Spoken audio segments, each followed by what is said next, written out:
Stars कट्ट्यावरती आपल्यासोबत आहे ते स्टार ज्यांनी अनेक स्टार्स घडवलेले आहेत आणि खरं तर पडद्यामागे ते असतात. आज पडद्यासमोर येऊन पडद्यामागच्या आणि त्यांच्या एकंदर मागील 17 वर्षाच्या एंटरटेनमेंट इंडस्ट्रीमधील प्रवासाबद्दल ते आपल्याला सांगणार आहेत. बिग बॉस हे नाव तुम्ही ऐकलंय.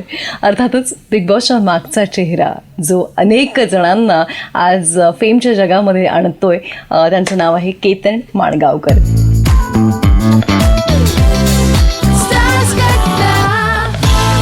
मला ना सिद्धार्थ शुक्लाबद्दल जाणून घ्यायचं आहे. आज अनफॉर्च्युनेटली ते आपल्यात नाही आहेत, पण काय मेमरी शेअर करशील, कारण की खूप पॉझिटिव्ह वाईब त्या व्यक्तीकडनं नेहमी यायची. मी तुला सांगतो, आत्ता एक आमचं बिग बॉसच्या मेकर्सचं एक कॉन्फरन्स झालं होतं वेस्टिन हॉटेलमध्ये. सो तिथे सगळे बिग बॉसचे हेड्स होते सगळ्या लँग्वेजेसचे, प्लस आमचे सीईओ पण होते.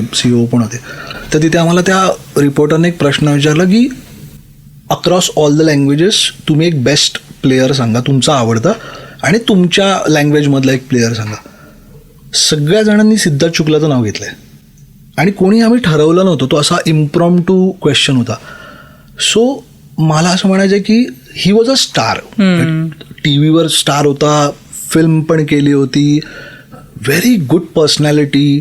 आणि काय म्हणतो ना आपण, जे आपल्याकडे ना एक भारतात एखादा पुरुष किंवा एखादा हिरो म्हणजे काय, तर तो सर्व गुण संपन्न, आदर्श मुलगा, आदर्श नवरा, आदर्श बॉयफ्रेंड, सगळं आदर्श.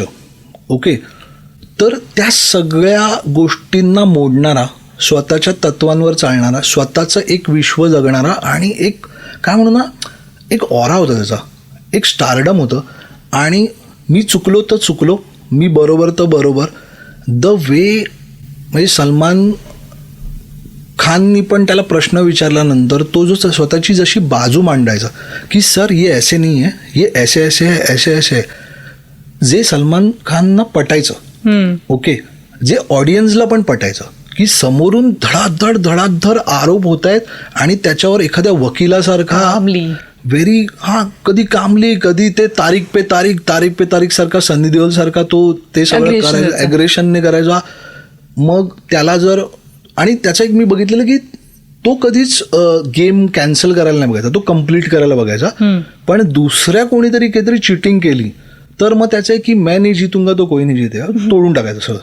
So and the multiple shades, like he was a aggressive person plus he was a caring person. म्हणजे तो बॉन्ड त्याचा शहनाजचा होता, त्याचा आरतीचा जो बॉन्ड होता एक फ्रेंडचा, की जेव्हा काही पॉवर द्यायची वेळ असेल तेव्हा तो शहनाजला नाही निवडायचा, तेव्हा तो आरतीला निवडायचा. सेव्ह करायचं असेल, काय करायचं असेल, मग समोरच्याला जिंकून घेणं. म्हणजे पारस त्याचा विरोधी होता सुरुवातीला, पण how Paras also became his friend later on, समजल्यानंतर एव्हरीथिंग वॉज देअर. म्हणजे मी तर सीझन 13 मला ऑलवेज असं वाटतं की that was a picture. Siddharth शुक्लाचा पिक्चर येतो आणि it was a longest season. Almost आम्ही 5.5 महिने सीझन केला होता तो, आणि खूप मला असं वाटतं की खूप जास्त गाजला होता. हो. आणि ना ऑफ कॅमेरा शोनाली तुला सांगतो की he was a very nice person. एकतर मला ना एक होतं की माझ्या ना आपसूक तोंडून मराठी येतं, मी हिंदी लोकांबरोबर बोलताना पण पटकन मराठी बोलून जातो. आणि तो ना गिरगावचा मुलगा आहे होता, म्हणजे आता तर बिचारा होता म्हणेन मी. तर मी ना पटकन मराठी तू मराठी आहेस, आणि मग आम्ही मराठीत बोललो. सो ते एक आपुलकी निर्माण होते ना, जेव्हा एक हिंदी माणूस मराठीत बोलतो. व्हेरी जेम पर्सन, व्हेरी. म्हणजे मी असं म्हणेन की इंडस्ट्री अनफॉर्च्युनेट आहे दॅट तो गेला. अदरवाईज म्हणजे बिग बॉस काय असतं ना, ते लोकांनी त्याचा गेम बघावा, मग तुम्हाला कळेल की काय म्हणतो ना, कम्प्लीट मॅन म्हणतात ना, he is a complete man. Not आपण जे इतकी वर्ष बघत आलोय ना आदर्श, ते नाही आहे. तो आहे with flaws, with everything, he is like that. ज्या दिवशी तुला ऐकायला मिळालं की तो यांनी ह्या जगाचा निरोप घेतलाय, त्यावेळेस तू काही कामात होता, तो दिवस तुझ्यासाठी कसा होता?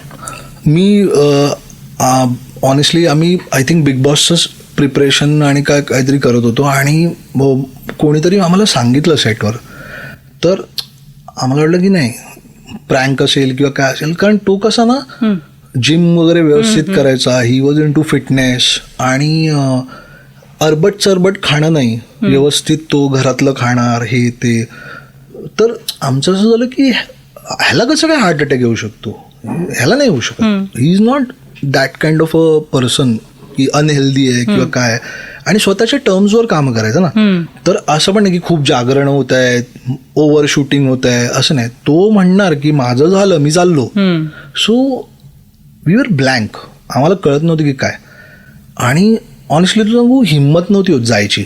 म्हणजे आम्ही गेलो होतो, मी पण गेलो होतो, आणि सगळ्यांच्या ना मनात एकच गोष्ट होती की यार हा सिद्धार्थ नाही बघायचा आपल्याला.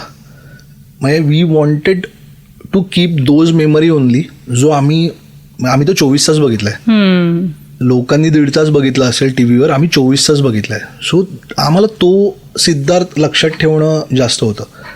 सो शॉकिंग होतं ते, आणि नाही व्हायला पाहिजे होतं असं.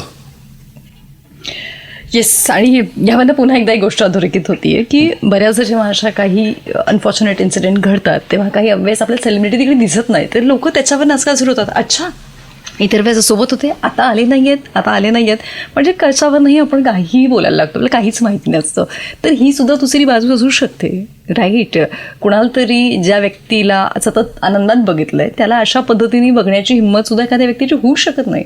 त्यामुळे कदाचित तुमच्या त्या आपण म्हणूयात की पॅपराझीमध्ये ती व्यक्ती तुम्हाला दिसणार नाही, पण याचा अर्थ लगेच तुम्ही त्याच्याबद्दल जजमेंटल व्हावं असं नाही. कारण की हल्ली सोशल मीडियामुळे ती पॉवर प्रेक्षकांना मिळाली आहे. फार लवकर जज केलं जातं कलाकारांना, आणि मला असं वाटतं कोणालाही, राईट. आता जेव्हा हा पूर्ण शोज ना, तिथे कंटेस्टंट त्या घरात कसं वागतात यावरती जज केला जाणार आहे.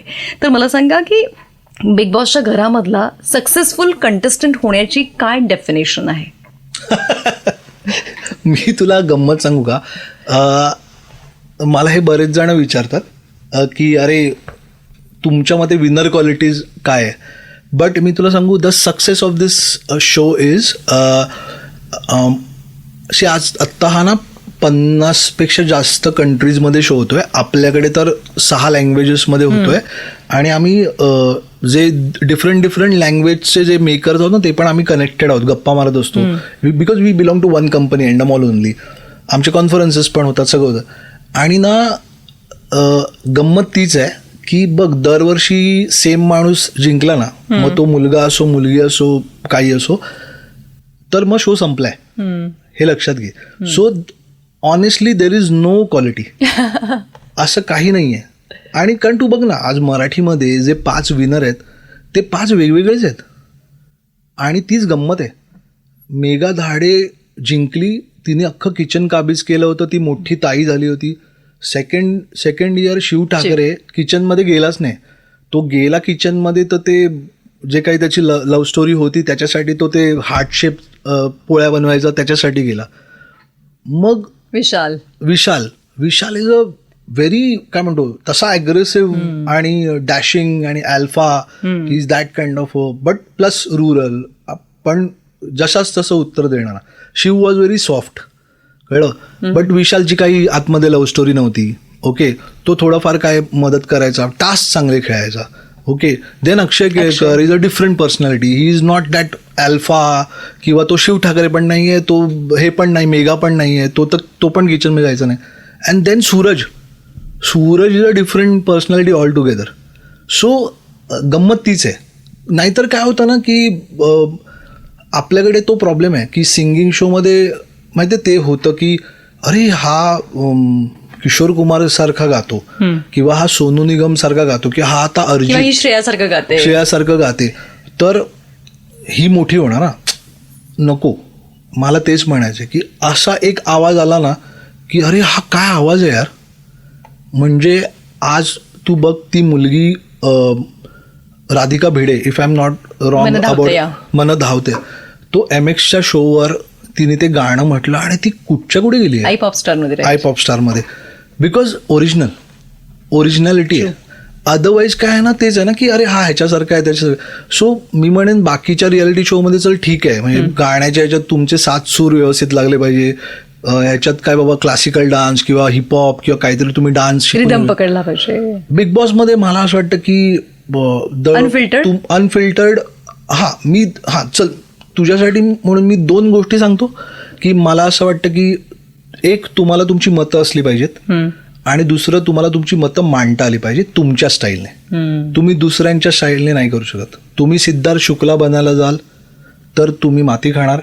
तुम्ही जर कोणतरी सूरज व्हायला गेलं आणि स्वतःचं एक झापूक झुपूकचं वर्जन करायला गेलं, people will not like it. तुम्ही तुमचं करा. या ऑब्व्हियसली दॅट्स द फॉर्म्युला.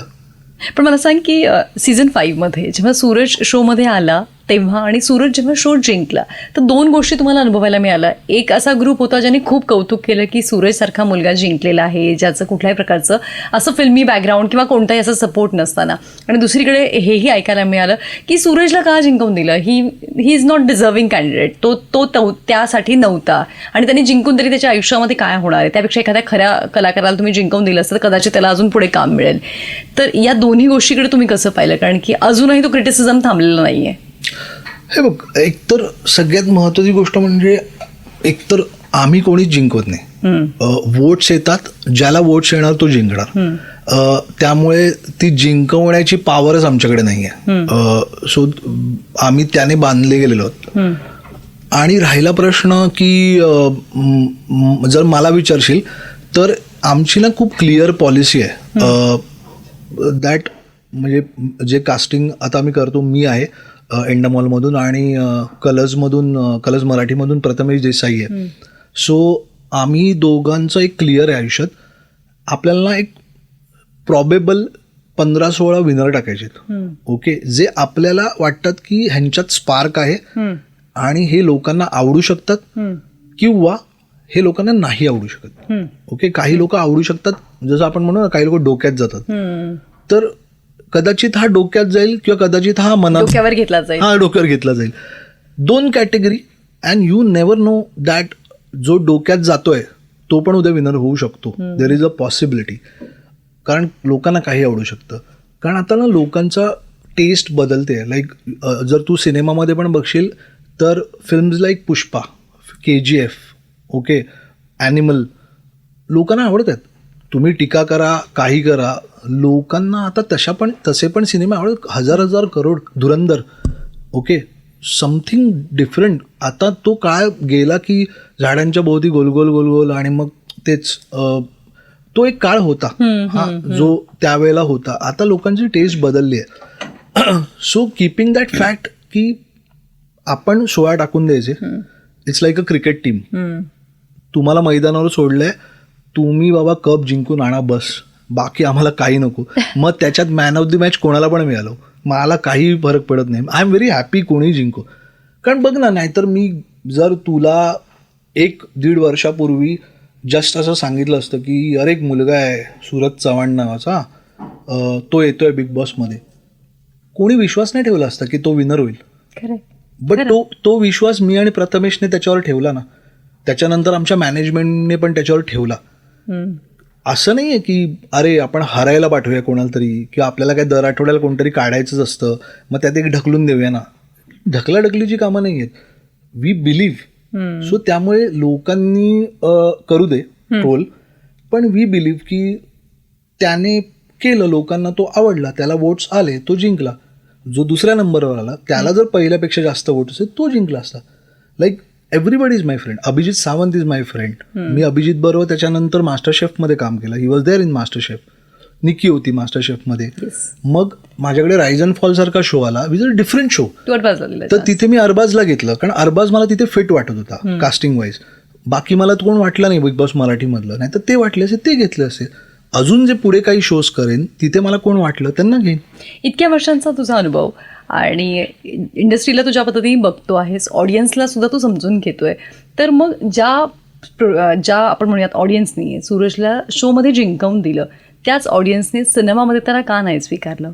तुला काय वाटतं? तुझं या बाबतीतचं काय अनालिसिस आहे? मला असं वाटतं की प्रत्येक माध्यम वेगळं आहे, प्रत्येक माध्यमाची गरज वेगळी आहे. ओके, आता मी असं म्हणेन की समजा एखादा क्रिकेटर आहे, ओके, तो क्रिकेट उत्तम खेळतोय, हां, आता तुम्ही त्याचं माध्यम बदलताय, ठीक आहे, तुम्ही त्याला काहीतरी टेनिस खेळायला देताय, तर तो नाही परफॉर्म करू शकणार ना, किंवा ते लोकांना कदाचित नाही आवडणार. म्हणजे मागे एकदा क्रिकेटर लोकांची एक फुटबॉल मॅच झाली होती, त्याला नाही व्ह्युअरशिप नाही आली. तर सिनेमा न चालण्यामागे बरीच कारणं असू शकतात. बघ, त्याला ॲज अ ह्युमन म्हणून आणि ॲज अ ॲक्टर म्हणून लिमिटेशन्स होते, आणि तो कोणी असा साध्या माणसाच्या हातात नव्हता, तो केदार शिंदेच्या हातात होता. सो केदार शिंदेंना जे वाटलं, त्यांचं जे कन्व्हिक्शन होतं, त्यांना जी गोष्ट सांगायची होती ती त्यांनी सांगितली. आज कित्येक सिनेमे आहेत जे ऑस्कर विनिंग पण असू शकतात, ते लोकांना नाही आवडत, आणि कित्येक वाईट सिनेमे आहेत ते लोकांना खूप आवडतात. सो सिनेमा चालणं न चालणं हा खूप काय म्हणतो ना सब्जेक्टिव्ह विषय आहे. मला एवढंच वाटतं की ठीक आहे, तो मुलगा एका गावातून आलाय, त्याला एवढा मोठा प्लॅटफॉर्म मिळाला. आणि दुसरी महत्त्वाची गोष्ट मला अशी इथे नमूद करावीशी वाटते की काय ना, सूरज हा आधी टिकटॉक स्टार होता, नंतर इंस्टाग्रामवर आला, मग बिग बॉसवर आला. आता काय होतं ना, इंस्टाग्राम, टिकटॉक किंवा बिग बॉस, आता बिग बॉसचं ठीक आहे, तुला टेलिव्हिजनचा आपण सेट टॉप बॉक्सचे पैसे भरतो, but that is not a big money. So kind of ना फ्री आहे. ओके, जेव्हा लोकांना फुकट बघायची सवय होते ना, तेव्हा असं होतं की मी पैसे देऊन एक 100 रुपये, 200 रुपये, 300 रुपये देऊन जाऊ का, तर नाही मी जाणार. ओके, आणि मराठी प्रेक्षक फार वेगळे आहे, त्यांना त्यांच्या नीड्स खूप वेगळ्या आहेत. सो कधी कधी सैराट सारखा पिक्चर जो आज लेजेंडरी बनलाय, त्याच्यात नवीन मुलं होती, त्यांना पण डोक्यावर घेतलंय. कधी कधी बाई पण भारी सारखा, ज्याच्यामध्ये सगळे नोन ॲक्ट्रेस होतात, त्यांना पण डोक्यावर घेतलंय. आता थांबायचं नाही. हा, वेड सारखा सिनेमा, रितेश देशमुख सारखा स्टार येऊन परफॉर्म करून जातो आणि डोक्यावर घेतलं. सो काही सांगता येत नाही. म्हणजे मला तर ऑनेस्टली मी सांगतो की मला भीतीच वाटते सिनेमा डिरेक्ट करायची. कारण ऑडियन्स किती बदलत चालला आणि काय स्वीकारतील आणि काय नाकारतील हे नाही सांगू शकत. हो, म्हणजे जसं, पण एका अर्थी ते पण आहे की यार देर इज नो फॉर्म्युला ना, त्यामुळे ना वेगवेगळे प्रयोग होत राहतील. जसं आमचं ना बिग बॉसमध्ये असतं ना दरवर्षी डिस्कशन की एकतर ते असतं ना, आता हे गेल्या वर्षी करून झालं, आता हे नाही करायचंय, अरे पण ते गेल्या वर्षी आवडलं होतं लोकांना, म्हणूनच ते नाही करायचं. हा, तर मग काय करायचं, मग फार विचार होतात आणि मग काहीतरी नवीन काहीतरी गोष्ट होते, and that is the challenging process I feel. नाही, हा कम्प्लीट शोच चॅलेंजिंग आहे. तू चहा कॉफी पाणी देऊ तुला काही? हा, पाणी द्या.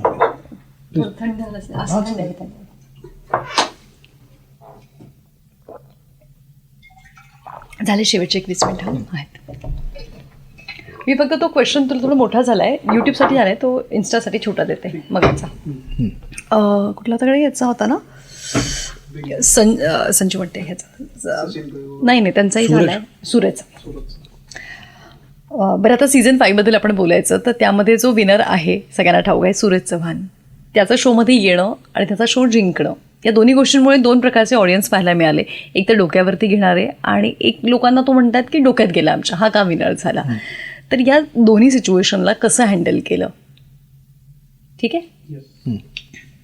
अजून एक गोष्ट मला विचारावीशी वाटते की जसं तू म्हणाला की 3 महिने हा शो करतो, मग त्याच्यानंतर परत तुला काहीतरी वेगळं करावंसं वाटतं, ते तू करत असतो, पण ह्या शोसाठीची तयारी वर्षभरापासून चालू असते का? कारण की घरामध्ये जे कंटेस्टंट जातात त्याच्यासाठी तुमची रिसर्च टीम खूप काम करत असते असं मी ऐकलेलं आहे, तर त्यामुळे ही प्रोसेस कधीपासून सुरू होते? सो मला ना इकडे खूप इंटरेस्टिंग प्रश्न तू विचारलास. सो मी सांगेन तुला की आमची प्रोसेस सुरू झाली आहे गेला सीझन संपल्या, आणि ती वर्षभर सुरू असते. आता एक बरं झालंय की सोशल मीडिया आहे, न्यूज, आम्ही न्यूज बघत असतो, सगळ्या गोष्टी बघत असतो. सो लक्ष ठेवून असतो वर्षभरात की कोण कोण आहे, काय आहे. जसं सोनाली काय करते, अच्छा हे करते ते करते. नॉट ओनली कॉन्ट्रोवर्सीज, काही चांगल्या पण गोष्टी लोक करतात, पॉप्युलर होत असतात. एक फॅन फॉलोईंग काय चालू आहे, कसं चालू आहे, काय रिजनल स्पेसेसमध्ये काय चालू आहे. लाईक सूरजचं उदाहरण द्यायचं झालं तर सूरजचं नाव आमच्या डोक्यात सीझन 3 ला आलं होतं, बट टिकटॉक त्याच्यानंतर बंद झालं, मग त्याचं फेड आउट झालं, मग परत तो इंस्टाग्रामवर वरती यायला लागला आणि मग 5व्या सीझनला आम्ही त्याचं नाव घेतलं. So we took 2 years for him. Similarly Shiv Thackeray, त्याला पण तो सीझन 1 पासून होता, रोडीज पासून, पण तो आला सीझन 2 ला. सो वर्षभर ही प्रोसेस सुरू असते. आणि मला इकडे मी कुठेच बोललो नाहीये, पण मला हे बोलायचं आहे की आता काय झालं ना, सगळ्यांना बिग बॉस करायचंय. ओके, तर आहे हा शो सगळ्यांसाठी आहे, पण मी असं म्हणेन सगळ्यांसाठी नाहीये. ओके, एकतर आपण म्हणतोय की हा सेलिब्रिटी बिग बॉस आहे, प्लस तो काही निवडक लोकांसाठी आहे. ओके, सो ते असताना मला आज रेडिओ सिटीच्या माध्यमातून मला सांगावंसं वाटतं की तुम्ही बिग बॉस पर्यंत नाही पोहोचू शकत, बिग बॉस तुमच्यापर्यंत पोहोचणार. जर तुमच्यात ते आहे, तो स्पार्क आहे, तो एक्स फॅक्टर आहे. ओके, आणि तुम्ही समजा पॉप्युलर सेलिब्रिटी आहात, तुमचा एक फॅन बेस आहे, या सगळ्या गोष्टी आहेत. आणि आम्हाला आमचे जे जे सिक्रेट फॉर्म्युलाज आहेत जे आम्ही कधीच नाही सांगणार ते सगळे आहेत त्याच्यात. हा, कारण जादूगार कशाला सांगेल ना जादू कशी करतोय, नाही तर मग सगळेच जादू करतील. सो जे जे सिक्रेट फॉर्म्युलाज आहेत ते सगळे टिकमार्क करणारे आणि ह्या सगळ्या गोष्टी तुमच्यात आहेत, तर बिग बॉस तुमच्यापर्यंत पोहोचणार. जर बिग बॉस सूरज चव्हाणपर्यंत पोहोचू शकतो, जो बारामतीतल्या एका गावात आहे, बिग बॉस अभिजित सावंतपर्यंत पोहोचू शकतो, जो हिंदीत रमलाय. ओके, निकी तांबोळीला घेऊन येऊ शकतो, ते सीझन 4 ला राखी सावंतला घेऊन येऊ शकतो, पासून ते N numbers of names are there. Varsha Usgaonkar. Okay, या सगळ्यांना जर बिग बॉस आणू शकतो त्या पटलावर एकत्र, ओके, जे असं कॉम्बिनेशन कुठेच नाही मिळणार, तर बिग बॉस तुमच्यापर्यंतही पोहोचू शकतो. पण तुमच्यात ते असलं पाहिजे. तुम्ही काय म्हणतो वेगवेगळ्या मार्गाने यायचं किंवा सोशल मीडियावर मेसेज करायचे, मला वाईट वाटतं. मला खूप लोकांचं वाईट वाटतं, खरंच जेन्युअनली मेसेज करतात. मला सगळ्यांना रिप्लाय करता येत नाही. प्रथमेशलाही खूप मेसेजेस करतात, वेगवेगळ्या लोकांना करतात, वेगवेगळे लोक इतरांच्या वतीने आम्हाला फोन करतात, मेसेजेस करतात की अरे ह्याला घ्या, हा जेन्युअन आहे, असं आहे. कारण आपल्या इंडस्ट्रीमधले जे मित्र आहेत बरेच आहेत, सुचवतात पण, आणि उत्सुकता पण असते ना, हे ह्याला घ्या असं पण असतं. पण अनफॉर्च्युनेटली तेच आहे की इट इज लाईक खूप लिमिटेड सीट्स आहेत. ओके, तर तो डायलॉग नाही का रांजनामधला की अरे तुम्हारा इश्क ना हुआ UPSC का एक्झाम आहे, तर तसं बिग बॉस ना हुआ UPSC का एक्झाम आहे, तशी गोष्ट झाली. लिमिटेड सीट्स आहेत यार, काय करणार. अँड आम्ही प्रयत्न तोच करतोय की सगळ्यांना आवडतील, सगळे एंटरटेन होतील असे 15-16 जणांची टीम बनवायची. बाकी मी म्हणतो तसं की when you are doing Bigg Boss, तुमची तयारी असली पाहिजे की 10% कौतुक आणि 90% शिव्या पडणार आहेत, कारण यू कॅन सॅटिस्फाय एव्हरीबडी, नाहीच करू शकत. सो वी आर ओके, ठीक आहे. पण चला त्या 10%चे 20 करूया, 30 करूया, कधीतरी विल रीच टू 100. पण मला सांग की याच्यामध्ये पण तुमचे आपण म्हणूयात ना क्रिएटिव्ह डिस्प्यूट्स होतात का? काही जण म्हणतात की हा आहे, तुम्ही म्हणतात की नाही मला नाही वाटत याच्यामध्ये कॅलिबर आहे, त्यावरनं तुमचं क्रिएटिव्ह भांडणं होतात का? होतात, म्हणजे बऱ्याच भांडणं नाही होत, चर्चा खूप होते, डिस्कशन्स खूप होतात. जसं गेल्या वर्षी सूरजच्या नावावरून खूप चर्चा झाली, बरेच लोक अगेन्स्ट होते त्याच्या नावाबद्दल की अरे क्रिंज कॉन्टेंट बनवतो, जे आता प्रेक्षक पण जे काही लोक म्हणत होते ते असं आहे तसं आहे. बट आम्ही जेव्हा त्याला भेटलो आणि आम्हाला कळलं की तो माणूस म्हणून खूप वेगळा आहे, कॉन्टेंट काही वेगळा असू शकतो, माणूस म्हणून वेगळा आहे, तर असा एक माणूस असायला पाहिजे आतमध्ये. ओके, आणि बरेच जणांनी अभिजित सावंत बद्दल पण हे म्हटलं होतं, अरे तो साधा आहे रे बिचारा, तो काय करणार आहे बिग बॉस मध्ये जाऊन. तर आमचं असं झालं की वाय आर यू डिसाइडिंग, म्हणजे मला ना सोनाली या टर्म बद्दल प्रॉब्लेम आहे. एक आपल्याकडे ना एक टर्म आहे मटेरियल. तो काय मटेरियल देणार? नाही, big Boss material.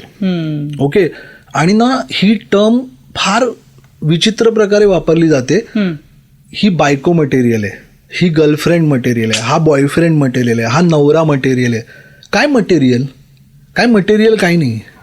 Okay, 100 crore लोकांचा देश आहे, डिफरंट पीपल आर देअर. सगळे नवरे काय सारखे आहेत का? नाही आहेत. सगळ्या बायका सारख्या आहेत का? नाही आहेत. सो तुम्ही का साच्यात बसवताय? So there is no big Boss material. Okay, आत्ता तू बघ ना, आज 5 सीझन झालेत. प्रत्येक सीझनला ॲव्हरेज 15-16 जरी पकडले, 80 लोक बिग बॉसमध्ये येऊन गेलेत. त्याच्यातून तुम्ही मला काढून दाखवा मटेरियल की हा बिग बॉस मटेरियल होता म्हणून. असं नाही आहे. So there is no material. So वाद होतात, डिस्कशन्स होतात, पण एक आहे की जो पटवून देतो, म्हणजे काय म्हणतो ना, ज्याचं कन्व्हिक्शन आहे आणि पटवून देतो त्याचा आम्ही रिस्पेक्ट करतो. लाईक दिस इज मी एका जेव्हा एक कलर्स मराठी अवॉर्डला बिग बॉसला अवॉर्ड मिळालं होतं तेव्हा मी म्हटलं होतं की हा शो वेगळ्या प्रकारे केला जातो. नाही तर एरवी काय असतं ना, एक चॅनलचा अपर हँड असतो की चॅनल म्हणेल ते, चॅनल म्हणेल आमच्या याच्यावर येतं तर असं असं करा. तर इथे तसं नाही होत. इथे the equal power, equal respect एंडमॉलला आहे, मला आहे. आत्ता पण सतीश राजवाडे जे आहेत, आय रिमेंबर मी त्यांना भेटलो बिग बॉससाठी पहिल्यांदा आणि ते मला म्हणाले की केतन तुला माहिती आहे काय करायचं आहे? ओके, गेल्या वर्षी जे केलं आहेस किंवा गेली 5 वर्ष जे केलं आहे त्याच्यापेक्षा अजून बेटर काय करू शकतोस हेही तुला माहिती आहे. Let's do it together. हा freedom. Yes, and let's do it together is important. Otherwise Satish Rajwade is very big director. ते म्हणूच शकतात की यावर्षी बिग बॉस माझ्याप्रमाणे मी सांगेल तसं मी सांगणार, मला कळतं, तुम्ही गप्प बस, असं करूच शकतात. पण तसं नाही आहे. We are a team who is trying to build is brand. आणि मी always the vision is very important. Vision हे आहे की बिग बॉस मराठी, ओके, कारण मी हिंदी पण करतो, पण मी बिग बॉस मराठी जेव्हा करतो माझ्या डोक्यात एकच असतं की मी मराठी कुठल्याही मराठी कार्यक्रमांबरोबर कम्पीट नाही करते. माझं कॉम्पिटिशन हे हिंदी शोजच्या बरोबर आहे. त्यामुळे तू गेल्या वर्षीचं घर बघ बिग बॉसचं, या वर्षीचं बघून वेळीच होशील तू. इट्स अमेझिंग, काहीतरी भन्नाटच आहे. उमंग कुमार सारखा आर्ट डायरेक्टर, जो बिग बॉस हिंदी पण करतो, ज्यांनी माझं रायझ अँड फॉल पण केलं, आणि मोठा आर्ट डायरेक्टर, तो करतो का? बिकॉज मला जे विजन दिसतंय ना ॲज अ डिरेक्टर म्हणून, तो त्याच्यात अजून 10 गोष्टी ॲड करून 100 पट करून ॲम्प्लिफाय करून तो सगळं करतो. So the entire team of big boss Marathi never thinks like की हा एक काय म्हणतो ना बिग बॉसचा छोटा भाऊ आहे, धाकटा भाऊ आहे. No, big boss Marathi itself त्याचा एक वेगळा स्टँड आहे, बाप आहे, आणि treat him like a father. So we treat him like a father, आणि that's why it's growing, that's why it's getting bigger and bigger. खूप भारी, खूप भारी. खूप एफर्ट्स खूप लोकांचे आहेत. आणि मला हेही जाणून घ्यावंसं वाटते की घरात जाणारे आम्ही बघत असतो 11 सदस्य 13 सदस्य, पण त्यासाठी तुम्ही किती जणांना शॉर्टलिस्ट करत असतात? कारण की काही अनफॉर्च्युनेट इन्सिडेंटमुळे कदाचित कोणी बॅकआउट केलं तर, किंवा कुठल्याही रिझनमुळे एखादी व्यक्ती जी आहे ती कमी होऊ शकते. सो अशा वेळेस, कारण की एक शो रन करायचा, नंतर तुम्ही प्रोसेस तर नक्कीच नाही करू शकत. तुला खोटं वाटेल हे ऐकून, पण प्रोसेस फार सिम्पल आहे. दॅट ऑब्व्हियसली वर्षभर आम्ही एक अंदाज घेऊन लिस्ट बनवत असतो, एक काहीतरी आमची एक लिस्ट तयार होत असते. देन आमचा कास्टिंग डिरेक्टर म्हणून पण आम्ही हायर करतो, तो त्याची एक लिस्ट बनवतो. कारण असं पण होतं ना की कधी कधी मी काहीतरी हिंदीमध्ये बिझी आहे, प्रथमेश काहीतरी त्याच्या वेगळ्या कामात बिझी आहे. सो आत्ता करंटली टीव्हीवर काय चालू आहे, सोशल मीडियावर काय चालू आहे, आमचं एखाद्या वेळी लक्ष सुटू शकतो एखादा, तर त्याच्याकडून पण एक लिस्ट येते. जसं आता सतीश राजवाडे त्यांच्याकडून पण काही लिस्ट येते. त्याच्यानंतर we meet them personally, like Prathamesh आणि मी त्यांना पर्सनली भेटतो. गेल्या वर्षी आम्ही 274 लोकांना भेटलो होतो, त्याच्यातून 16 लोक आले. आत्ता यावर्षी आम्हाला गेल्या वर्षीपेक्षा मोठा सीझन करायचा आहे, त्यामुळे ऑलरेडी आम्ही 300 पेक्षा जास्त लोकांना भेटलोय. ओके, कमाल.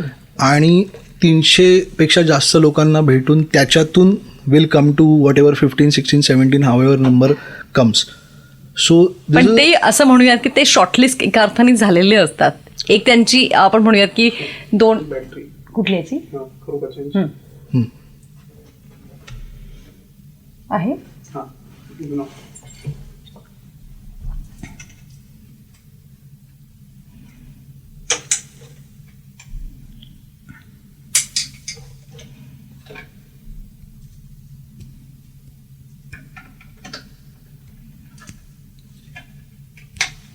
हा कधी जाणं अपेक्षित आहे ते सांग मला, म्हणजे मी तेव्हा युट्यूब आणि कधीही टाकू शकते. जाऊ देत ना. हा, नो इश्यूज. स्पॉटिफायवरती जाईल आता 1-4 दिवसात. ओके. Yes. हा, तर मला सांग की साधारण म्हणजे तू म्हणालास की 300 पेक्षा जास्त लोकांशी तुमची बोलणं झालंय किंवा आपण म्हणूयात की इंटरव्ह्यू लेवलवरती झालंय. सो त्यातनं काही शॉर्टलिस्ट झालेले असतात की चल हे तर 13 गेलेत पण अजून एक 25 आपण साईडला काढून ठेवूयात की इन केस वाटलं वाईल्ड कार्ड एंट्री वगैरे, की वाईल्ड कार्ड एंट्रीची प्रोसेसच वेगळी असते. सी बऱ्याचदा असं नाही आहे की 300 मधून 25 काढूया, मग 25 मधून 15 काढूया, असं नाही होत. That's what I am saying ना. We are hunting for winners और we are hunting for the strong personality. Okay. See लोक ना मस्करी करतात घनश्याम दरोडेची. ओके, अरे काय हाईटने छोटा आहे किंवा काय बोलतो हे ते, but he has a very interesting personality. Okay. So आम्ही त्याला भेटलो ना, तर त्याच्यानंतर असं झालं की अरे हा जायलाच पाहिजे आतमध्ये. He is very entertaining. He is very entertaining. त्याचा कॉन्फिडन्सच वेगळा आहे. मला बिचुकले दिसत आहेत. हो, 21-22व्या वर्षी त्याचा कॉन्फिडन्सच वेगळा आहे. तर यार हा माणूस जायला पाहिजे आतमध्ये, कारण तो ज्या प्रकारे बोलत होता असं वाटत होतं की लिटरली कोणतरी मंत्री वगैरे बोलतोय. जेव्हा आम्ही त्याला भेटलो तर मग असं नाही होत की आता ह्याला पार्क करून ठेवूया मग अजून 2-3 जणांना भेटूया. नाही, हा आतमध्ये आहेच असं एक होऊन जातं. किंवा अ पर्सन लाईक निकी और जान्हवी और अभिजित सावंत, हा बऱ्याचदा असं होतं की हां ठीक आहे, हा जरा काय म्हणतो ना आम्ही अमटी डमटी म्हणतो त्याला, हा अमटी डमटी वाटतंय, let's keep him on the wall आणि मग बघूया अजून बेटर कोण मिळतंय, but we don't compromise. So असं काही नाही आहे 300 मधून 25, 25 मधून 15, 1-1-1-1 टाकत जातो. बऱ्याचदा मग असं होतं की we keep 1 or 2 slots, 3 slots pending, आणि मग जे अमटी डमटी आहेत त्यांच्यातले मग आम्ही सिलेक्ट करतो की की हा ठीक आहे, दे कॅन गो असं. So that's the process I will say. आणि सेलिब्रिटी आणि नॉन सेलिब्रिटी हे जे कंटेस्टंट्स असतात त्याच्यामध्ये कसा बॅलन्स ठेवता? सी तेच आहे की आपल्याकडे सेलिब्रिटीची जी व्याख्या आहे ना ती खूप डिफरंट आहे. म्हणजे लोकांसाठी ॲक्टर्सच सेलिब्रिटी असतात, पण आमच्या दृष्टीने everybody celebrity. Okay. So like Suraj is a celebrity for me. If जेव्हा आम्ही सूरजला भेटलो तेव्हा टिकटॉकमध्ये तो टॉप 10 मध्ये होता इंडियामध्ये. जर इंडियामध्ये तो टॉप 10ला आहे तर he is a celebrity. Okay. Ghanshyam is a celebrity for me. Okay. He has a different काय म्हणतो ना त्याची काहीतरी वेगळी ओळख आहे. सो प्रत्येक जण माझ्यासाठी सेलिब्रिटी आहे असं नाही आहे. हा actor, singer and non actor असं तू त्याच्यात हे करू शकते. लाईक इन्फ्लुएन्सर आपण गेल्यावर घेतले तर अंकिता आहे, डीपी आहे, ते त्यांच्या क्षेत्रातले सेलिब्रिटी आहेत की. So we treat them as a celebrity only. मागच्या सीझनला तुम्ही इन्फ्लुएन्सर्सची जी आपण म्हणूयात ना की कंटेस्टंट्स घेतले, तर ती पण एक स्ट्रॅटेजी होती. हां, कारण मी म्हटलं तसं की शो इव्हॉल्व्ह होतोय, आजूबाजूचं वातावरण जसं इव्हॉल्व्ह होतंय तसं शो पण इव्हॉल्व्ह होतोय. सो इंटरनेट आणि सोशल मीडिया एवढा मोठा झालाय आता, तर तो भाग आपण का सोडायचा. करेक्ट. जसं आम्ही मागे RJ घेतले होते, अमृता होती, यशश्री होती. So they were actors and RJ both. So तोही आम्ही टॅप करून बघितला. सिंगर्स घेतलेत, पॉलिटिशियन्स घेतलेत, वेगवेगळ्या गोष्टी करत असं झालं की now it is a time की आपण सोशल मीडियामधून पण घेतले पाहिजे. आणि मग आम्ही सोशल मीडियामधून घेतले आणि दॅट वर्कड ऑल्सो. क्या बात आहे, खूप भारी सांगितलंय. आत्ताचा जो हिंदीचा सीझन झालेला आहे तर त्यामध्ये पण खूप चर्चा झाली. लोकांना असं वाटलं की प्रणीत होऊ शकतो. काय वाटतं की प्रणीत कुठे मागे राहिला असेल? बघ, मला असं म्हणायचं की प्रणीतचा जो मेजर काय म्हणतो फॅन फॉलोईंग आहे ती महाराष्ट्रात होती. ऑब्व्हियसली आपल्याला वाटतंच की मराठी माणूस, आपल्याला वाटतं की मराठी माणूस जिंकावा. जसं शिव पण होता हिंदीमध्ये तेव्हा तोही 2nd पर्यंत गेला होता आणि तेव्हाही वाटतं मराठीत. पण मला असं वाटतं की across India, okay, across India काय भावना आहे किंवा लोक काय वोट करतायत. मला असं स्पेसिफिकली प्रणीतबद्दल नाही, मी असं म्हणेन की जे लोक मागे राहिले किंवा जे लोक हरले असं वाटतंय ना, त्याच्यासाठी कारणीभूत कोण आहेत की जे वोट्स नाही करत. जसं मी तुला सिम्पल सांगतो, एक व्यक्ती माझ्याशी भांडत होती नॉर्मल व्यक्ती मॉलमध्ये भेटले होते, तुम्ही असं कसं जिंकवलं नाही अभिजित सावंतला, मी तुम्हाला माहिती आहे मी किती वर्षापासून फॅन आहे आणि मिडल एज. तर मी म्हटलं की काका तुम्ही वोट केलं का अभिजित सावंतला? नाही ते कसं करतात ते मला माहित नाही, ते ॲप बीपमध्ये एवढं कोण करणार. मग म्हटलं मग बोलू नका. पण कुठेतरी लोकांना हा पण एक गैरसमज आहे की वोटिंग वगैरे फक्त दाखवण्यासाठी असते, असं काही नसतं. पण हे खूप चुकीचं आहे, कारण हे चॅनलचाच कॉल असू शकतो की कोणाला विनर करायचं, नाही. हे वोटिंग दाखवण्याची प्रोसिजर आहे. मग तुम्ही त्याच्यामध्ये काहीतरी आपण म्हणूयात ना की आपण ट्रान्सपरन्सी आणू शकतात का, की जेणेकरून लोकांना कळेल की हो हे पण वोटिंगच्या गोष्टीमधनं घडत असतं म्हणून. कसं आहे की एखाद्या जर हा एक इंटरनॅशनल फॉर्मॅट आहे आणि आम्हाला खूप क्लिअरली एंडमॉल कडून असेल किंवा आता तर जिओ हॉटस्टार सारखी कंपनी झाली आहे, so we are as a maker आम्हाला पण वरतून मॅन्डेट क्लिअर आहेत की यार काय होईल, एखादा सीझन वाईट होईल, एखादा एपिसोड वाईट होईल, बरोबर. But you can't kill a brand. आणि brand is not only big boss, brand is big boss, brand is Endemol, brand is Jio Hotstar. Okay, एखाद्या कंपनीला प्रेक्षकांचा विश्वास मिळवण्यासाठी खूप वर्ष लागतात आणि जाताना असा फटक्यात जाऊ शकतो. सो हे असलं सगळं चिटिंग बिटिंग करून विश्वास घालवणं लोकांचा आणि कम्प्लीट गोष्ट हे खराब करून टाकणं इज नॉट पॉसिबल. आणि झालेत की हिंदीमध्ये असू दे, मराठीतही एखादा सीझन कुठेतरी वाईट गेलाच आहे, तर मग जर हे सगळं फ्रॉड बीड करून करत तेव्हाही केलं असतं, मग तेव्हाही आम्ही हे केलं असतं, गोष्टी केल्या असत्या. तो हे सगळं नाही होत. राहिला प्रश्न तू म्हणतेस ट्रान्सपरन्सीचा, तर मी म्हटलं तसं की देर इज अ फॉर्मॅट आणि त्याची पण कारणं आहेत ना, कळलं. मग काय होतं की जी एक असं पण होऊ शकतं ना की जसं तू आता प्रणीतबद्दल एक उदाहरण दिलं की समजा प्रणीत रँक करतोय, ओके, त्याला समजा 100 वोट आहेत, तुला 90 वोट आहेत, तर मग 100 वोट करणारे प्रणीतचे फॅन म्हणते ना अरे आपला माणूस जिंकतोय, ओके.